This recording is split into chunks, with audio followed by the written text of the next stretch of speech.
항상 대한민국에 정확하고 빠른 소식을 알리기 위한 시스코크입니다. 구독과 좋아요는 영상 제작에 큰 힘이 됩니다. 대한민국이 개발해 수출하고 있는 K9 자주포와 레드백 등은 이미 명품 무기라는 소문이 자자하지만 아직 대한민국 공군의 저력은 세계에 알려지지 않았습니다. T-50 훈련기와 FA-50 병전투기가 차차 수출됨에 따라 한국산 전투기에 대한 지대한 관심이 쏠리고 있는데요. KF-21 전투기는 기존 미국 전투기들과 비교해 상대적으로 값이 싸면서도 A4 레이더 등 미국 전투기들이 보유한 핵심 기술들도 다수 보유하고 있습니다. 따라서 F-35의 공백을 메우거나 F-35에서 발생한 문제가 다른 기종들도 발생할 경우 유력한 대안이 될 수 있는데요. 특히 일부 성능은 KF-21이 F-35보다 앞서거나 앞설 수 있는 가능성이 충분히 있습니다. 대표적인 예로 KF-21은 F-35보다 ing면 하중이 적은데요. 비행기 중량을 날개 면적으로 나눈 값인 ing면 하중은 많아질수록 이착륙할 때 고속으로 움직여야 합니다. 반대로 ing면 하중이 적으면 이착륙할 때 천천히 움직여도 안전한 비행이 가능하다는 건데요. 뿐만 아니라 같은 속도로 비행을 하더라도 ing면 하중이 크면 양력이 더 크게 발생해 실속 속도도 느려지고 상승한도 역시 낮아지는 단점이 있습니다.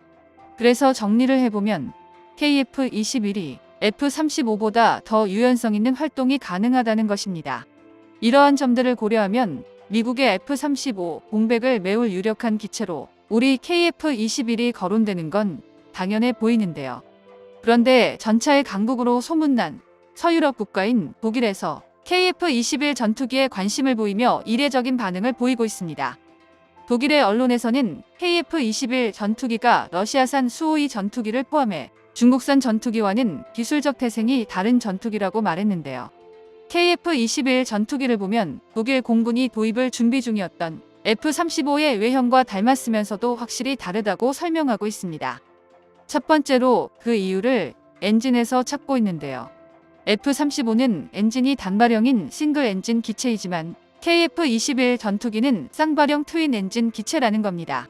싱글 엔진 기체는 엔진 하나만 고장나도 기체가 추락해 인명사고가 벌어지기 쉽지만 쌍발 엔진 기체인 KF-21은 다른 한쪽이 작동하기에 계속 유지할 수 있으므로 안정 성면에서 탁월한 성능을 아낌없이 보여준다는 장점을 나열했는데요.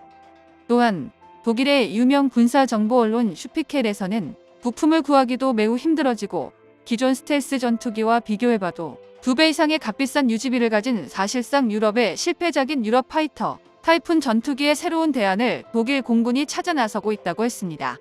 독일 공군은 현재 30대 정도의 미국산 F-35 전투기를 제외하곤 보유한 전투기는 유로파이터 타이푼뿐 4세대와 5세대 사이에 있는 KF-21 전투기 같은 포지션이 존재하지 않는데요.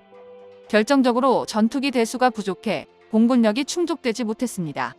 그래서 독일은 울며 겨자 먹기로 유지비 안정화에 실패한 유로파이터 전투기에 업그레이드 형태를 통해 4.5세대 기체를 온전하게 구현해 보려 했지만 가장 근본적인 문제인 전투기의 디자인 한계성으로 인해 세미스텔스 기체 형태를 갖추지 못했고 결국에는 돌고 돌아 KF-21 전투기가 유일한 대안일 수밖에 없다고 설명했는데요. 독일 공군에서는 세계 방산 시장에 나와 있는 전투기 중 미국산 F-35의 성능 검토와 함께 한국형 KF-21 전투기가 현재 독일 공군이 필요로 하는 요구사항을 충족시켰기에 동일한 성능 검토에 들어가겠다는 이례적인 발표가 있었습니다. 독일을 포함한 다양한 해외 국가들이 한국산 무기에 관심을 보이고 있는데요. 한국방산의 캐시카우이자 대표 상품인 K2 전차를 비롯해 K9은 폴란드와 유럽 곳곳에서 러브콜이 계속해서 오고 있습니다. 또한 성능이야 모두가 인정할 만큼 뛰어나며 개발 과정부터 양산으로 가는 여정을 모두 투명하게 공개된 KF-21 전투기를 지켜보는 국가가 많은 만큼 향후 KF-21의 미래도 매우 긍정적일 것으로 예상하는데요. 한국의 자주 국방과 원활한 수출을 위해 미리미리 준비해야만 합니다.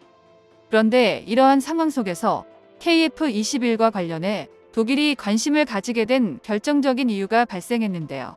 미 공군이 자랑하는 5세대 스텔스 전투기이자 영국과 독일, 일본을 포함한 세계 각국에서 활약하고 있는 F-35가 최근 다른 나라도 아닌 본국인 미국 방부가 인수를 거부했습니다. 이유는 기체 불량이나 설계상의 문제가 아닌 중국산 히토류가 사용되었기 때문인데요. 부품에 들어간 중국산 히토류 하나 때문에 난데없는 골치거리가 생긴 미 공군으로 독일에서도 F-35의 대안으로 한국의 KF-21로 해결하려는 움직임이 보이고 있습니다.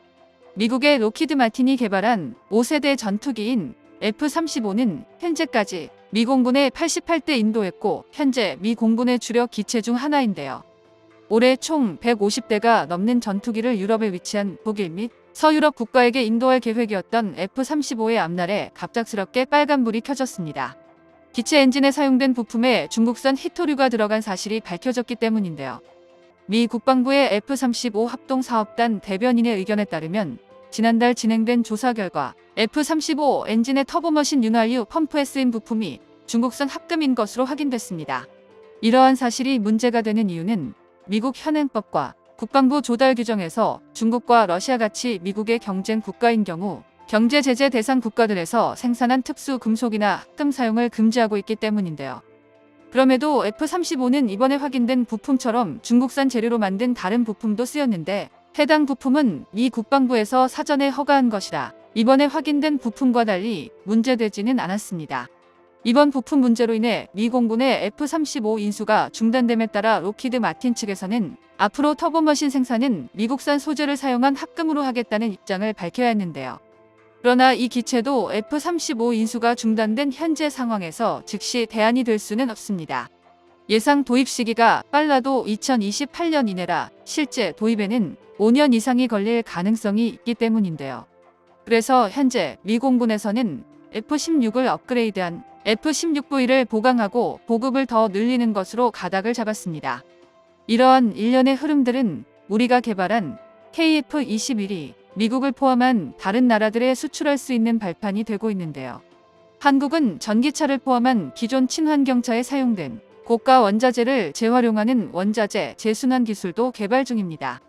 또한 새로 히토류를 수입해야 할 필요성을 줄여주기에 중국산 히토류 의존율을 낮추는 데 큰 도움이 될 수 있는데요. 히토류의 저감 및 기존 히토류의 재순환 기술이 KF-21에도 적용이 된다면 중국산 원재자의 무기화로 골머리를 앓고 있는 독일 공군에 있어 가뭄의 단비가 될 겁니다. 앞서 말한 F-16V는 F-16보다 업그레이드된 성능을 갖고 있고 F-35에 비해서는 싸지만 돈이 많지 않은 나라들 입장에서는 이것도 그렇게 저렴한 기체는 아닌데요. 실제로 크로아티아 공군의 경우 비용 문제로 인해 F-16V와 라팔 사이에서 고민하다 라팔을 선택한 바 있습니다. 이런 나라들 입장에서는 가격 면에서 상대적으로 싸면서도 F-16 등의 기존 전투기보다 성능 면에서 확연히 발전한 KF-21에 눈이 갈 수밖에 없습니다. 그렇기에 폴란드를 비롯한 동유럽 국가는 물론이고 서유럽 국가와 세계 각국에서도 한국의 KF-21 전투기에 대한 긍정적인 신호를 보내고 있는 게 사실입니다. 정보가 도움되셨다면 구독과 좋아요 부탁드립니다. 이상 시스코크입니다.